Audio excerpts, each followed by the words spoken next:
নিয়ে অটল বিহারী বাজপেয়ী সেই সময় বলে গেছিলেন যে আমাদের দেশের আয়তন কত আর ওদের দেশের আয়তন কত, একটা যদি আমাদের এখানে পড়েও বাদবাকিগুলো নিশ্চয়ই আমরা রাহুল গান্ধীর বিয়েতে ফাটাবো বলে রেখে দিইনি আমাদের যেগুলো আছে।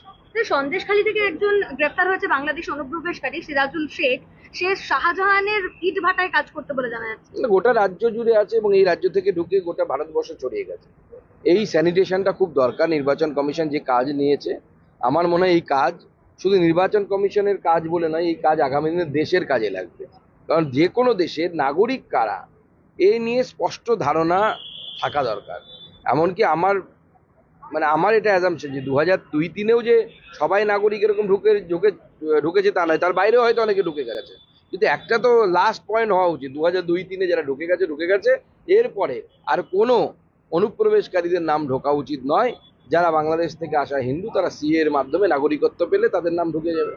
দাদা, আবারও খবর পাওয়া যাচ্ছে যে গাইঘাটা আর রাজারহাটে একই এপিক নাম্বারে দুজনের নাম, আর অনেক আছে। রাজারহাটে বাংলাদেশি, রাজারহাটের যিনি এপিক নাম্বারে রয়েছেন তিনি বাংলাদেশি। দেখুন, ঠকবাজতে গা উজাড় হয়ে যাচ্ছে বলেই তো এত দেখতেই পাচ্ছেন তো। বুক জ্বালা অম্বল হলে যেরকম বুক জ্বালা করে অম্বল হলে সেই রকম বুক জ্বালা করছে তৃণমূল কংগ্রেসে। শুতে পারছে না, বাঁ কাতেও শুতে পারছে না, ডান কাতেও শুতে পারছে না। ফোড়াটা এমন জায়গায় হয়েছে, এসআইআর হচ্ছে এমন ফোড়া, বাঁ কাত ডান কাত কোনো কাতে ঘুরেই তৃণমূলের আর ঘুম হচ্ছে না।